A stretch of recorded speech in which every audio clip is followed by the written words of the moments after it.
पहले द्वारिका में कभी नहीं थे। सुदामा जी को ले जाकर के द्वारिका के सिंहासन पर बिठाया। भगवान ने अपने नेत्र के अश्रुओं से सुदामा जी के चरणों को धोया और संपूर्ण जल द्वारिका के चारों दिशाओं में छिड़क दिया। बोले हमारी द्वारिका पवित्र हो जाएगी। सुदामा जी के चरणों का चरणाम। सुदामा जी कह रहे हैं, लाला मैं इन सबके योग्य ना हूं, ये सब कहा कर रहा हूं भैया।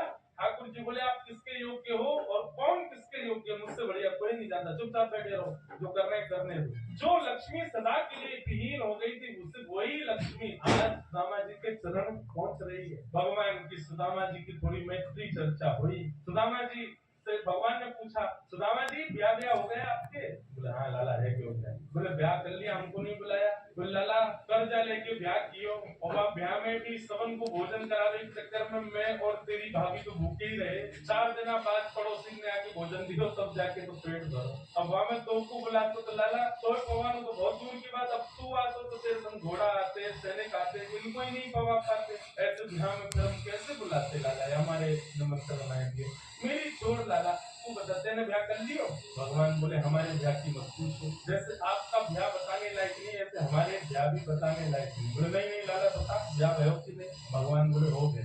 अच्छा भाभी कहाँ है? चलो मिलवाए भाभी से। बोले यही बुला? बोले नहीं बड़ी जगह चाहिए भाभी से मिलने की। बोले क्यों? बोले अब चलो पता चल जाएगी। विशाल एक सभागृह था, धर्मा सभा, और उसमें महाराज असंख्य जहाँ तक देखो भगवान की पत्नियां खड़ी है, घूंघट सिर पर रखा है, इतनी सारी माताएं बहने दूर दूर तक सिर दिख रहे, लाल लाल साड़ी पहने भगवान की सब पत्नियां। सुदामा जी बोले द्वारिका की सब माताएं बहने दर्शन करने आ गई महात्मा।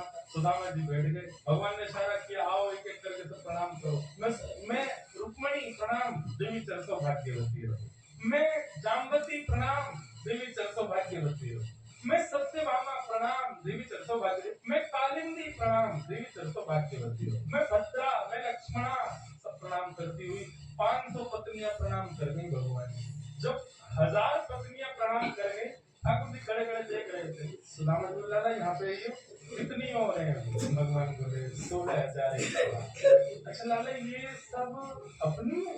भगवान बोले हाँ सब। वाह लाला तेरे इतने सारे व्याख्या 16,108। अरे भैया हमें एक में ही बुला ले तो हम भी आ जाते मालपुआ खा ले। हमने एक दियो वहां में नहीं बुलाया तो नाराज है क्यों? तेने इतने सारे की एक में ही बुला ले तो। ठाकुर जी बोले कितने ब्याहों में तो मैं भी नहीं गया, मेरे बिना ही ब्याह है गया, बिना दूल्हा की बारात चल गई। बोले लाला देख पतलो दुबलो सो में सुदामा 500 1000 पत्नियां प्रणाम कर गई, मेरा तो अभी से बीपी हाई है। वो लाला 16,000 उनको आशीर्वाद दूंगा तो मुंह तो लगा मेरे प्राणी निकल जाएंगे। एक काम कर, पत्नी तो 16,108 है, पति तो अकेला तू ही है ना? हाँ एक काम कर तू मुझको प्रणाम कर, मैं तुमको आशीर्वाद दे दूं। योगाधीश दंडवत कर रहे हैं और सुदामा जी दोनों भुजा से आशीर्वाद दे रहे हैं। इस दृश्य को देख करके द्वारिका के लोग भलियां लेने लगे। जय हो धन्य है हमारे द्वारिकाधीश। एक ब्राह्मण को कितना सम्मान देना चाहिए। द्वारिकाधीश अपने राज सिंहासन पर बैठा दिया, ये भी विचार नहीं कर रहे कि मैं द्वारिकाधीश हूँ, मैं जगत नियंता जगदाधार हूँ। साष्टांग दंडवत प्रणाम कर रहे सुदामा जी को। सुदामा जी उनका आशीर्वाद दे।